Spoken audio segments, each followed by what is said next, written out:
Ang Sunset Park sa Minalin, Pampanga ay isang sikat na tabing ilog boardwalk at food park na matatagpuan sa kahabaan ng Minalin Tail Dike sa Barangay Santa Rita. Kilala sa mga magagandang tanawin at nakaka-relax na kapaligiran, nagsisilbi itong pangunahing destinasyon para sa panunood ng paglubog ng araw, pagbibisikleta at mga lokal na food trip. Walang bayad sa pagpasok.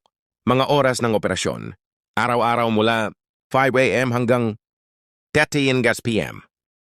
Ang mga individual na stall ng pagkain ay karaniwang nagsisimulang magbukas bandang 6 p.m.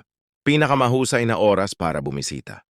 Dumating ng 5 p.m. upang maabutan ang paglubog ng araw, ang parke ay pinakamasigla. Sa gabi kapag ang mga stall ng pagkain ay ganap na gumagana. Mga pangunahing tampok at aktibidad food park.